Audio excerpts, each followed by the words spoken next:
안녕하십니까, 손해사정사 김봉렬입니다. 며칠 전에 복순사TV가 구독자 1000명을 넘었습니다. 감사합니다. 보다 나은 정보로 여러분께 많은 정보를 제공해 드리겠습니다. 오늘은 보험금 청구했을 때 보험회사가 조사자들이 나오게 됐는데, 조사자가 나왔을 때 우리가 절대 사인을 하지 말아야 될 것에 대해서 몇 가지를 정리를 해서 설명해 드리겠습니다. 구독자 여러분도 사고가 발생했을 때 입원을 하거나 수술을 하거나 통원을 하거나 했을 때 실비뿐만 아니라 여러 가지 했을 때 보험금 청구를 했을 겁니다. 보험금 청구를 했을 때 별다른 이유가 없으면 입원을 3일 했다, 5일 했다면 입원 특약이 들어있다면 입원비가 바로 청구가 되면 들어올 겁니다. 그리고 수술을 했으면 그 수술에 대한 수술 특약이 들어있다면 수술비도 들어올 겁니다. 그런데 보험회사가 최근에 보험 가입한 지 1년이 안 됐거나 최근에 가입했거나 여러 가지 문제가 발생했을 경우 보험회사에서는 조사자를 보내게 되어 있습니다. 그런 사람들을 위탁 손해사정업체라고 합니다. 즉 보험회사가 손해사정서를 보내서 이 고객이 정확하게 보험 가입할 때 고지 의무 사항이 있거나 통지나 고지를 잘 이행했거나 여러 가지를 검토하게 되어 있습니다. 그러면 보험 가입하기 전에 어떤 질병이나 상해가 있었는데 평약서상에 고지사항을 미고지할 수도 있고요. 그 다음에 직업을 급수는 상급인데 1급을 설정을 해서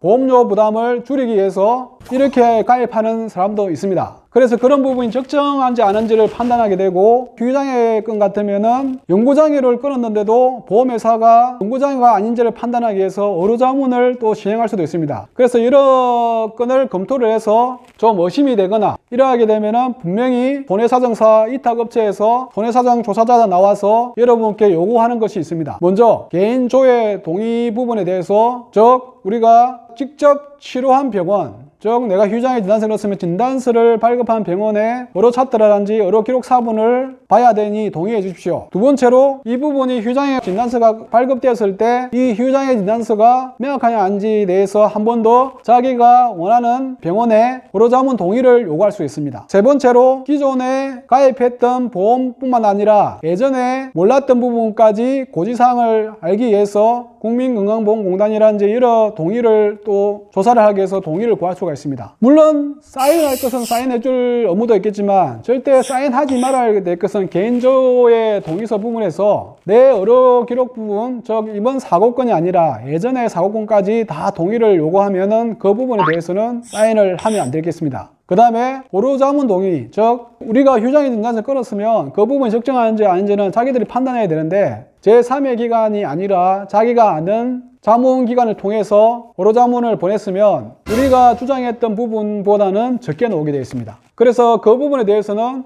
신중하게 판단을 해서 내가 사인을 하든 사인을 하지 않든 판단을 해야 됩니다. 무조건 보험회사가 내미는 조건에 사인을 하게 되면 적정하게 보험금이 나와야 되는데도 불구하고 보험금이 안 나올 수가 있습니다. 즉 면책 처리될 수 있다는 거죠. 보험금 1000만 원을 청구를 했는데 보험금이 0원 논다는 결론이 납니다. 그러면 그때서 손해사정사를 탔든 변호사를 찾든 보험금 지급하기 위해서 고객들이 찾아오게 되어 있습니다. 제가 오늘 드리고 싶은 것은 이 보험금 부분에 장애 부분이 있거나 여러 가지 좀 어려운 점이 있으면 먼저 저 같은 독립손해상사 찾아서 상담을 한번 해보시고 보험금 청구해보는 것이 가장 정확한 선택을 하는 것입니다. 앞에도 제가 말씀드렸지만 손해사정사를 한번 만나서 상담하고 어떻게 진행할 것인가에 대해서 상담하는 것에 대해서는 돈이 안 듭니다. 여러분들이 정보를 좀 얻어서 보험금 청구를 하거나 이렇게 해야 되는데, 고객 입장에서 보면 손해사정사를 고용하게 되면 돈이 들어간다 생각하기 때문에 그냥 자기 스스로 하다 보면 어려운 일이 발생할 수 있습니다. 그때서 다시 어려운 일이 발생하고 난 뒤에 손해사정사를 고용하게 되면 보험금 부분이나 여러 가지 문제가 발생해서 더 어렵게 됩니다. 그래서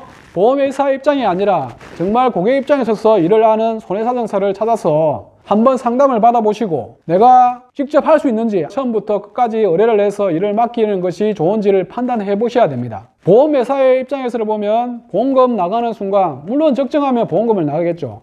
그러나 내가 고지사항이라든지 통지사항이라든지 직업 부분이라든지 여러 가지 부분에 조금이라도 어려운 점이 있다면 먼저 상담을 받아보시고 보험금 청구하는 데에서도 가장 합리적인 선택 기준이라고 볼 수 있습니다. 왜냐하면 보험은 말 그대로 어떤 어려운 일이 발생했을 경우에 보험금을 타기 위해서 하는 건데, 보험을 드는 목적이 보험금을 타지 않으면 보험이 필요가 없습니다. 왜냐하면 보장 부분이 완벽하게 되고 난 뒤에 그 사고로 인해 가지고 보험금을 청구했을 때 보험금이 나와야 되는 부분인데, 내가 어떤 사고가 발생했을 때 보험금이 나오지 않는다면 그 보험은 무용지물이 되겠죠. 그래서 보험 부분을 가입할 때도 신중해야 되겠지만 보험금 청구할 때도 여러분들이 신중을 가해 가지고 청구하는 부분에 대해서도 미리 상담을 받으시고, 어떤 헛된 돈, 즉 보험회사가 지급하지 않는 보험금까지 잘 선택을 해서 100% 보험금을 수령할 수 있도록 여러분들이 저 같은 분을 찾았으면 좋겠습니다. 물론 변호사를 상담해야 되고 손해상사를 찾을 수가 있습니다. 그러나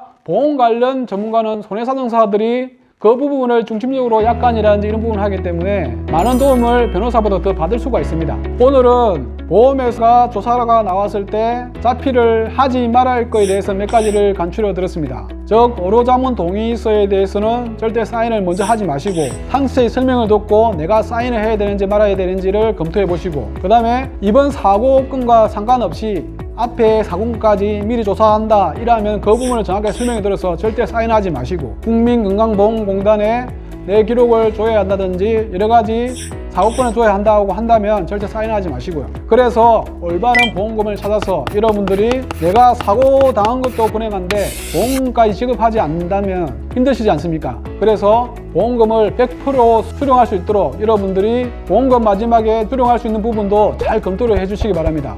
오늘 정보가 여러분께 도움이 되었다면 구독과 좋아요 많이 부탁드립니다. 감사합니다.